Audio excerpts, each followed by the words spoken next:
for them not voting.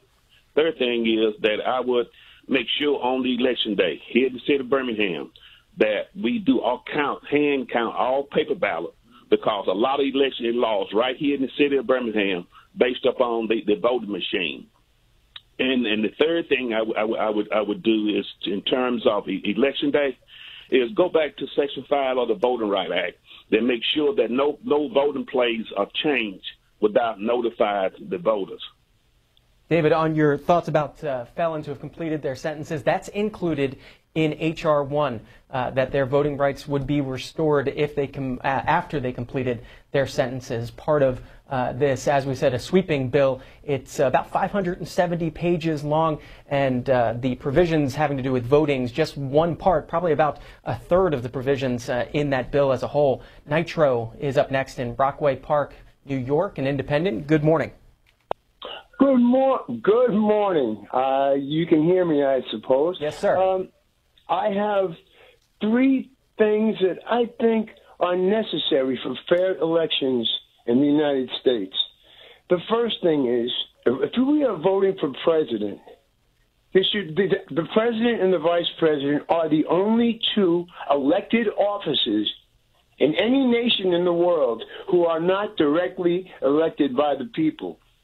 All right? There is no need for an electoral college. The reason for the electoral college is because when the founders of this nation thought that another king might be elected by the common people, they put this in as a guarantee.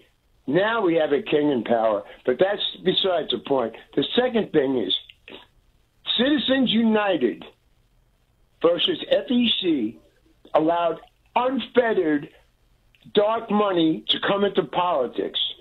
This is no longer a government of the people, by the people, for the people. It is for special interests.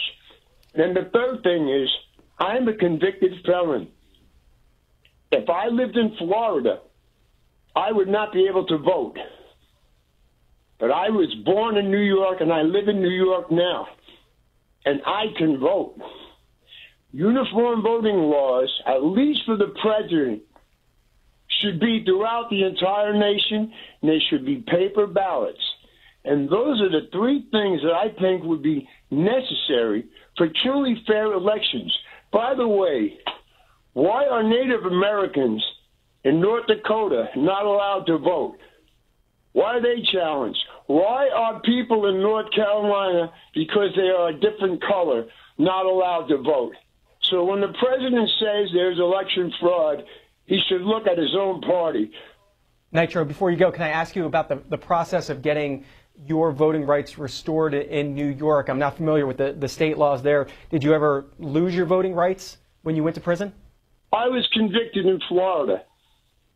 I was convicted so you lost them in Florida? Of a nonviolent drug charge, all right? And Florida, if I remained living in Florida until this year, until they just passed this bill, I would not be eligible to vote in any election in Florida.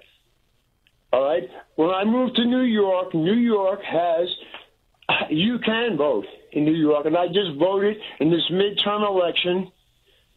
I voted Democratic all the way because I am so tired of people abusing the rights of the Constitution and abusing their power. I grew up 1.5 miles to 2 miles from Donald Trump, and I know con men, and I know what Republicans. I cannot believe that good Republicans